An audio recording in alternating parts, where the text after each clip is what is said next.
الحمد لله رب العالمين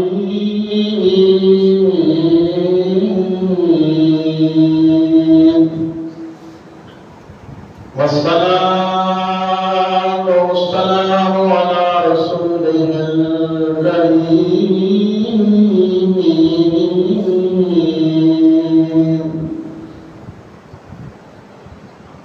وعلى آله وأصحابه وأهل بيته وأزواجه وأولياء ملته وعلماء أهل سنته أجمعين. أما بعد فأعوذ بالله من الشيطان الرجيم. بسم الله الرحمن الرحيم.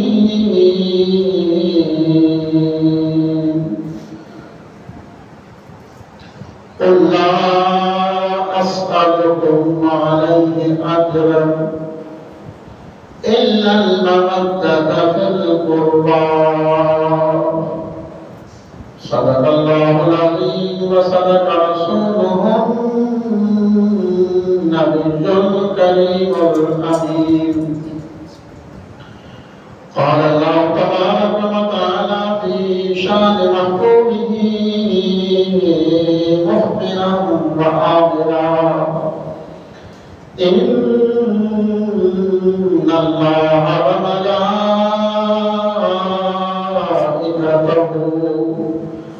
يصلون على النبي يا أيها الذين آمنوا صلوا عليه وسلموا تسليما. الصلاة والسلام عليك يا سيدي يا رسول الله وعلى آلك وأصحابك يا سيدي يا حبيب الله. الصلاة والسلام عليك يا سيدي يا رسول الله وعلى آلك وأصحابك يا سيدي يا خاتم النبيين.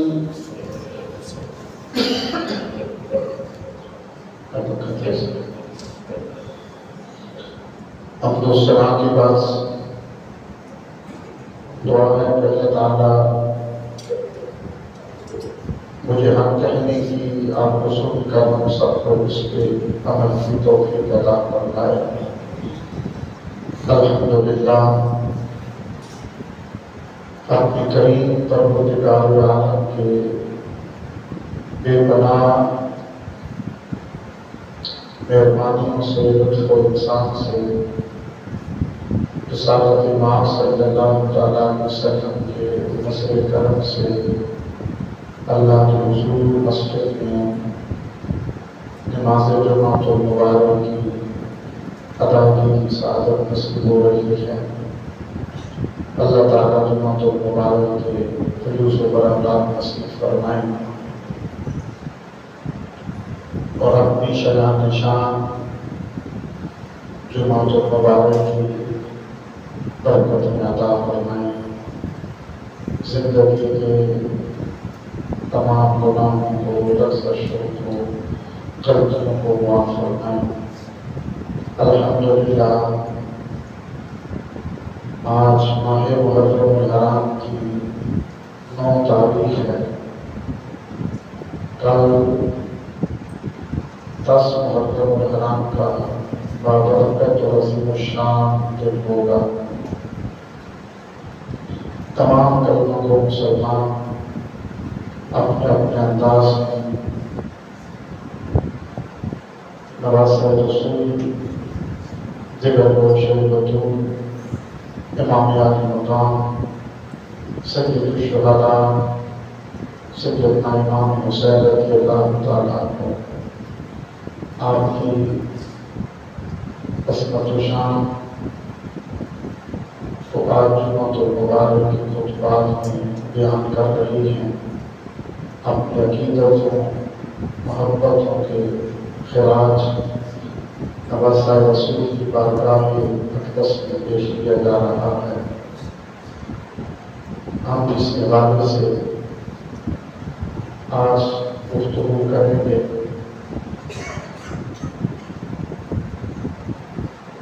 جو آیت تشریفہ تلاوت کی، اس کا شان نزول یہ تھا، اس کے راوی حضرت عبداللہ بن مسعود رضی اللہ تعالیٰ عنہ ہیں۔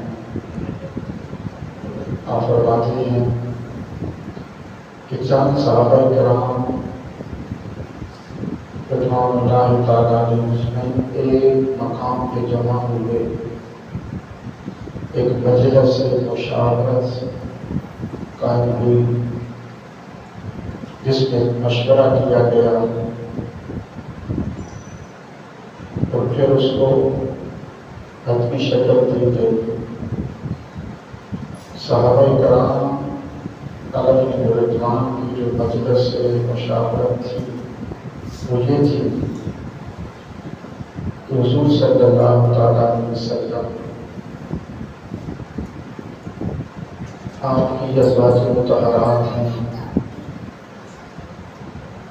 آپ کی ذمہ داریاں ہیں،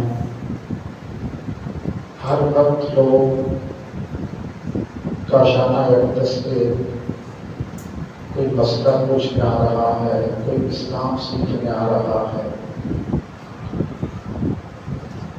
کوئی باہر سے وفد اسلام قبول کرنے آ رہے ہیں،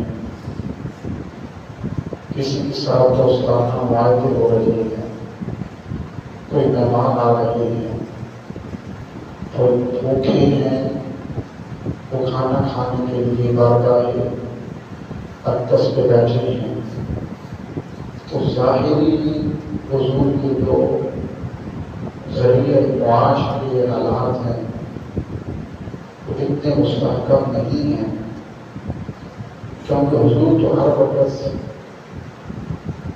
امت کی بھلائی کے لیے، اسلام کی اور دین کی شاخ کے لیے سرکردہ رہتے ہیں۔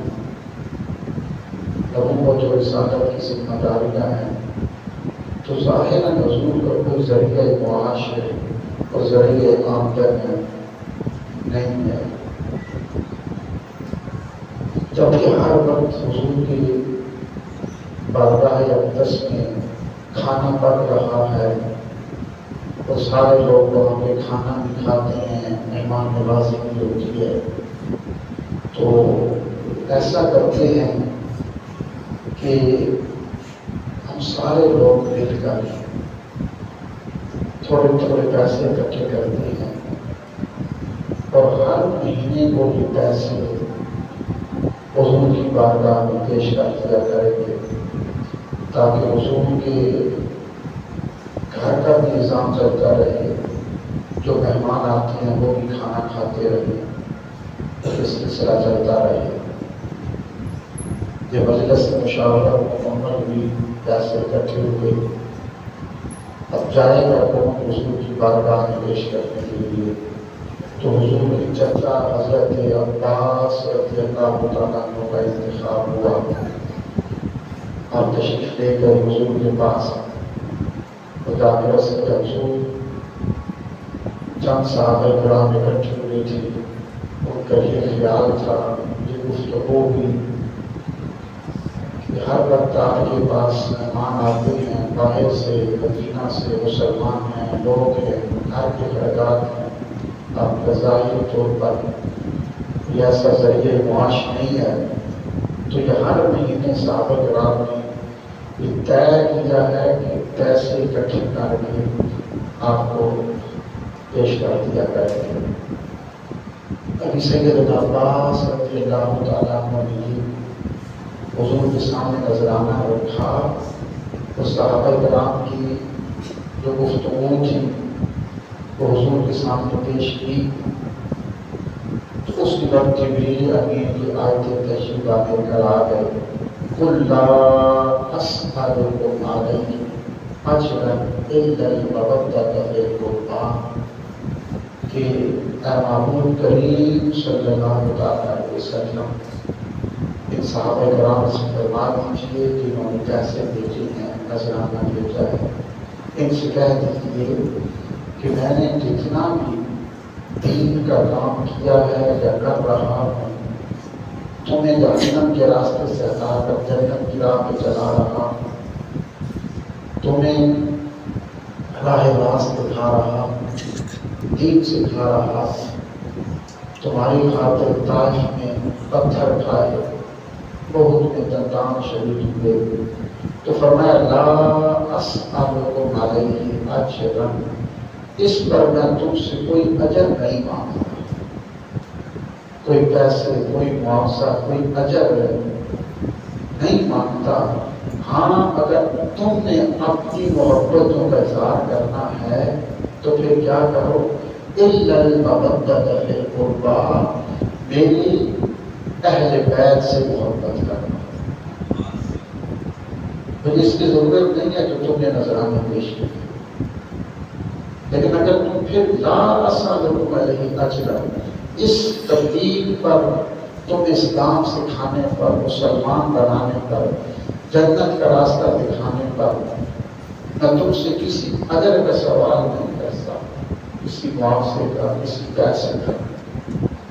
اگر تم نے اپنی محبتوں کا اظہار کرنا ہی ہے مجھ سے اور چاہتی ہو کہ اس کے بدلے میں بدلہ تو نہیں ہو سکتا، پھر کیا کرو، الا المودۃ فی القربى، میرے اہل بیت سے محبت کرنا، ان سے عزت کرنا، یہ کرنا بس مانگا۔ یہ قرآن اس آیت تشریف کا یہ شان نصوص تھی، اور اہل بیت اطہار یہ آیت تشریف نازل حضور سیدنا فاطمہ الزہرا رضی اللہ تعالیٰ عنہا، حضرت سیدنا علی المرتضیٰ شیر خدا کر اللہ تعالیٰ رضی کریم، حضرت امام حسن تھے، امام حسین تھے، ان کے بارے میں۔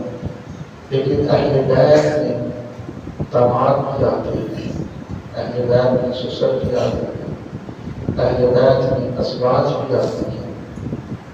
حضور کی جتنی ازواج تھیں، حضور کے جتنے سسر تھے، سیدنا ابو بکر صدیق اور سیدنا عمر فاروق حضور کے سسر مبارک تھے۔ داماد تھے سیدنا عثمان غنی اور حضرت مولا علی شیر خدا رضوان اللہ تعالیٰ علیہ اجمعین۔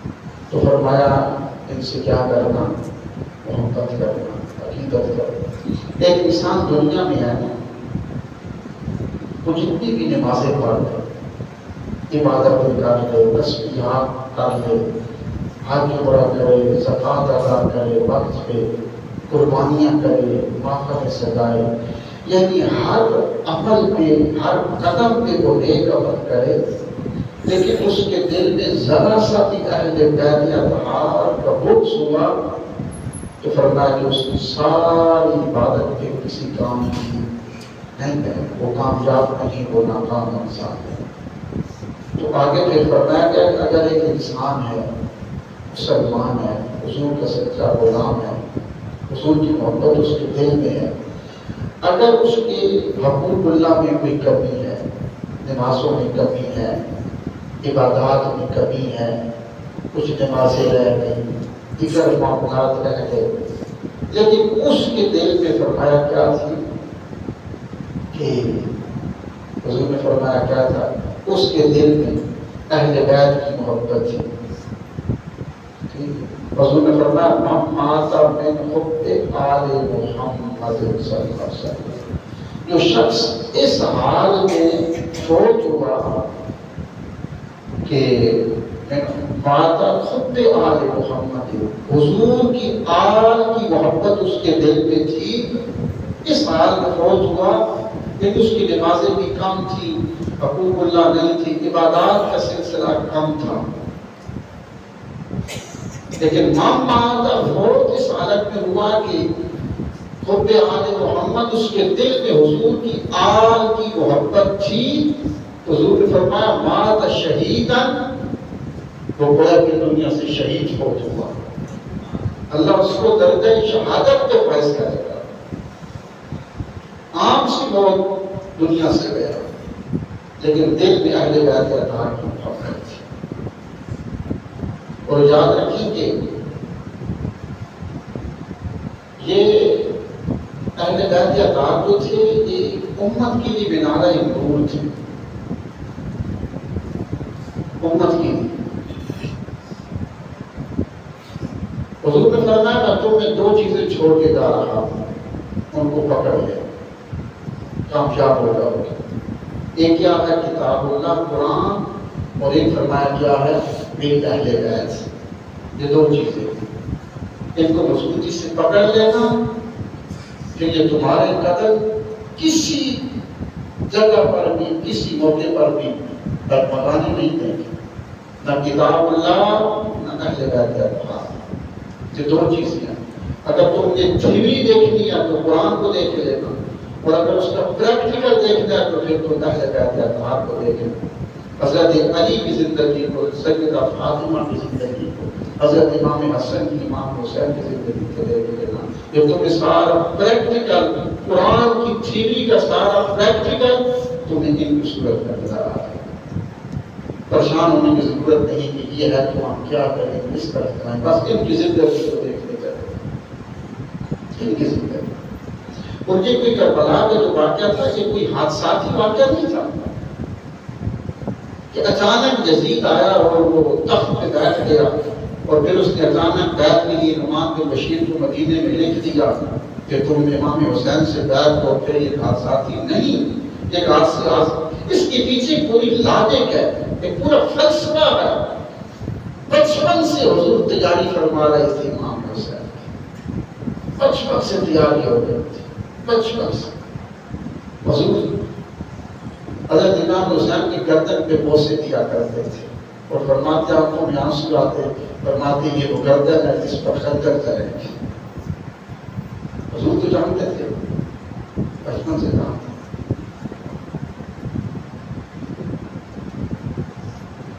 جب میں ایک بات کہتا ہوں اور بڑی توجہ سے سننا، اکثر یہ ہوتا ہے نا کہ بھائی ایک سوال بھی ہو جاتا ہے، آپ سے سوال بھی ہو جاتا ہے، بھائی آپ ایک دوسرا مسئلہ ہے، آگے تشریح ہے، میں جیسے بات مقدس ہے آپ کو سمجھانے کی ایک سوال آپ سے کر دیتا ہے، بھائی آپ کیوں نہیں ماتم کرتے، کیوں نہیں باہر نہیں کرتے، کیا کرتے ہیں، سوال آپ سے ہو جاتا ہے، بات کہتے ہو سلمان آپ سے کچھ پوچھ لیتا ہے، تو میں اس کا ایک جواب کراتا ہوں۔ حضور کے پاس علم غیب تھا، حضور سب کو جانتے تھے، سب کو جانتے تھے، اول سے لے کر آخر تک۔ حضور فرماتے ہیں جو سب سے آخر میں جہنم سے شخص نکال کر جنت میں بھیجا جائے گا اس کو بھی جانتا۔ حضور تو ہر چیز کو جانتے تھے۔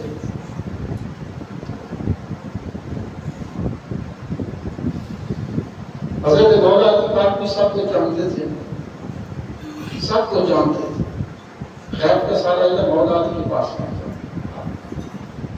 ایک دفعہ جبریل امین آ گئے اور کہا کہ کسی نے حضور کے علم غیب میں سوال کیا، حضرت مولا علی منبر پہ تشریف لائے تو کہا کہ تم حضور کے علم غیب کی بات کرتے ہو، مجھ سے پوچھو، قیامت تک جو پوچھنا تمہیں علی بتائے گا۔ تو یہ عام معروف روایت ہے۔ تو جبریل ایک عرابی کی شکل میں آ گئے، ایک انسان کی عرابی کی شکل میں آ کے مسجد میں تیسری چوتھی صف میں آ کے بیٹھ گئے اور بیٹھے تو کھڑے ہو گئے اور کہا کہ علی بڑے دعوے کر رہی ہو، بتاؤ رسول کا جبریل کہاں ہے؟ حضرت مولا علی پاک نے آنکھیں بند کی، اوپر دیکھا، نیچے دیکھا، دائیں دیکھا، بائیں دیکھا، اللہ اللہ انت جبریل، اللہ کی قسم تو جبریل ہے۔ تمہیں کیسے پتا چلا؟ اور میں نے آنکھیں بند کر کے اللہ کے عرش پر دیکھا، مجھے جبریل نظر نہیں آیا۔ پھر آنکھیں بند کر کے زمین کی گہرائیوں تک دیکھا، پھر دنیا کے مشرق و مغرب دیکھے، جبریل نہیں تھا سامنے تو کھڑا۔ حضرت مولا علی پاک سب کو جانتے تھے۔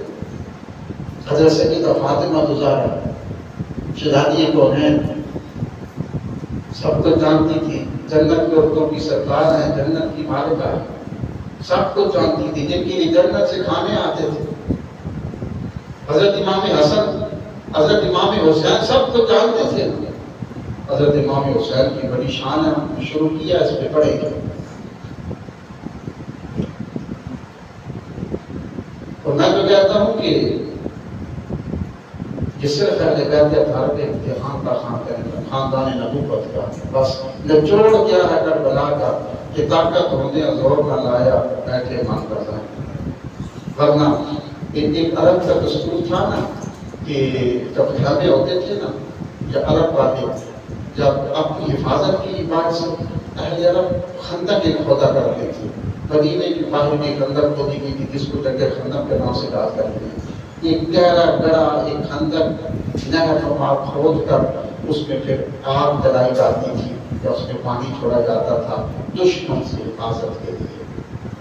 تو حضرت امام حسین رضی اللہ تعالیٰ عنہ کربلا جہاں پہ خواتین کے خیمے تھے نہ حکم دیا حضرت امام حسین کے یہاں تھوڑی سی خندق کھود دی جائے اور اس میں آگ جلا دی جائے تاکہ کوئی جو ہے وہ دشمن آ کے اہل بیت اطہار کی خواتین کے خیموں کی جانب نہ بڑھ سکے. تو ایک شخص یزیدی گھوڑے پہ آیا جو میدان پہ چکر لگا رہا تھا. اس نے آتے دور سے کہا دیکھا تو اس نے کہا حسین تم نے اس جہنم اس آگ میں جانے سے پہلے تم نے دنیا میں آگ لگا دی اپنے آپ کو. اس جہنم کی آگ میں جانے سے پہلے تم نے اپنے خیموں کے پاس آگ جلا دی. اس نے اتنا کہا تو بس امام حسین نے ایک آنکھ اٹھا کر اس کی طرف دیکھا.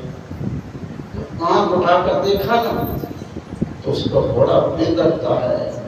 دوڑ لگائی اس کے گھوڑے سے اوپر سے گرتا ہے. اس کا پاؤں رکاب میں پھنس گیا. گھوڑا دوڑتا آیا اور آ کر اسی ملعون کو پلیت کو آدمی اس آگ میں گرا تھی اور وہ چل کر راہ آ گیا. ان کی نظر کا کمال تھا امام حسین کی نظر. آج مجھے پانی بند ہو گیا ترستے رہے کیا ہوا کیا نہیں ہوا. اور حضرت فرماتے ہیں کہ اہل بیت اطہار امام حسین کی مظلومیت اور بے بسی کو بیان کرنا کفر ہے اور حرام ہے. حرام ہے. آپ تو مقام روخا سے گزر رہے تھے جب آپ عراق سے آ رہے تھے مکے سے تو راستے میں کچھ لوگ آ گئے اور دیکھا کتنی روحانی شخصیت ہے اتنا پیارا چہرہ. تو دوڑ کر لوگ آئے. انہوں نے کہا حضور یہاں پہ پانی نہیں ہے تم نورانی شخصیت ہم جانتے نہیں کون ہو. تمہارا چہرہ بتاتا ہے کہ تم بھی بڑی بزرگ شخصیت ہے امام حسین سے. تو ایک ہی کنواں ہے پانی کا اس میں کڑوا ہے. امام حسین کے پاس پانی کا پیالہ تھا. گھونٹ پار کر کلی کر کے اس میں جو نکالا تو وہ پانی لبالب وہ کنواں اپنی منڈیل تک پانی سے بھر گیا. اور آج بھی لوگ کہتے ہیں کہ قسم اٹھا کر اس سے زیادہ میٹھا اور ٹھنڈا پانی آج تک نہیں دیکھا. جو نہر قرار پانی کے لیے امام حسین ترستے رہے. اچھا وہ جو بات کر رہے تھے حضور سب کو جانتے تھے نا تو پھر حضور نے کیوں نہ دعا مانگی کہ یا اللہ حسین کو کربلا بچا رہے. حضور جانتے تھے تو جانتے تھے کہ حضور نے ساری زندگی یہ دعا کیوں نہ مانگی کہ یا اللہ حسین کو کربلا میں یزید کے ظلم سے بچا لے. ایک دعا کرتے رہے ساری زندگی حضور کہ یا اللہ حسین کو کربلا میں صبر دے. حضور جانتے تھے حضرت ام سلمہ حضور نے ان کو شیشی تھی جس میں مٹی تھی اور ام سلمہ جس کے لیے مٹی سرخ ہو جائے گی اس دن میں حسین کو شہید کر دیا جائے. حضور جانتے تھے. حضور سیدہ فاطمہ زہرا سے فرماتے تھے جب پائے سے گزرتے امام حسن حسین اندر رونے کی آواز آتی تو آپ اندر تشریف لے جاتے اور فرماتے کہ بیٹی حسین بیٹی فاطمہ حسین کو نہ رونے دیا کر. اس میں بھی بڑے امتحانات سے گزرنا ہے. اس نے بہت بڑا امتحان دیکھنا ہے. حضور تربیت فرماتے رہے اور یہ فرماتے حضور سیدہ فاطمہ زہرا سے کہ حسین کو ایک وقت کا کھانا دینا ایک وقت کا نہ دینا. اس کی تیاری کرواؤ. اس نے بہت بڑے امتحان سے گزرنا ہے. پھر آپ سنتے ہیں جیسے 32واں سپارے میں یا سورۃ الطاہر میں سیدہ فاطمہ زہرا نے روزے رکھے. حضرت علی نے بھی روزہ رکھا. منت کے 3 روزے تھے. 3 روزے رکھے تو وہ 3 دن روزے پانی میں رکھتے رہے. امام حسین بھی روزے رکھتے رہے، امام حسن بچے تھے روزے رکھتے رہے۔ 3 دن تو امام حسن اور امام حسین جو معصوم تھے وہ 3 دن تو بھوکے اور پیاسے رہے، بغیر کھائے پیے سحر بھی کی، بغیر کھائے پیے افطاری بھی کی، صرف پانی کبھی کبھی پی۔ تو یہ تربیت تو بچپن سے کروائی جا رہی تھی۔ کربلا کے میدان میں 3 دن امام حسین کا بھوکا پیاسا رہنا ان کے لیے کوئی بڑی بات نہیں تھی، ورنہ ہم روزہ رکھے نا صبح سے لے کر شام تک تو انسان اٹھ نہیں سکتا۔ یہ تو بچپن سے تربیت کروائی جا رہی تھی کہ تم نے بہت بڑے کرنا۔ حضرت مولا علی پاک صاحب کو جانتے نہیں تھے، پھر کیوں نہیں دعا مانگی کہ یا اللہ حسین کو کربلا میں یزید سے بچا لے؟ سیدہ فاطمہ تو زہرا جانتی نہیں تھی، پھر کیوں نہیں دعا مانگی؟ ایک ہی دعا مانگتی رہی، جس نے بھی مانگی، حضور تھے، مولا علی تھے، سیدہ فاطمہ تھی، جو بھی تھا ایک دعا مانگتے رہے، یا اللہ حسین کو صبر دے، حسین کو صبر دے۔ اس لیے کہ جتنی بڑا انسان کا مقام ہوتا ہے اللہ تعالیٰ اس کو اتنے بڑے امتحانات سے گزارتا ہے۔ یہ صرف ایک امتحان کا خاندان نبوت کا، اور ہمیں تو اس بات پر فخر ہے کہ ہمارے اکابرین نے، ہمارے صالحین نے، خاندان نبوت نے سر کٹوا دیے لیکن اپنا سر اس ظالم کے آگے نہیں جھکایا، ہاتھ کٹوا دیے لیکن اپنا ہاتھ کسی یزید پلید کے ہاتھ میں نہیں دیا۔ میں اس بات کو فخر ہے۔ افسوس تو تب ہوتا نا جب سر جھکا دے۔ یہ تو بچپن سے جانتے ہیں، آخری بات سن لے آپ، 10 محرم کا کام ہو گیا۔ کے بعد میں ایک اور حدیث سن لے آپ، میں نے حدیث پیچھے جہاں پہ درس قرآن پر بھی بیان کی تھی، سوال کو داتا کرتی ہے اس کا ہمارا ایک ٹرینڈ چل گیا۔ حضور نے فرمایا کہ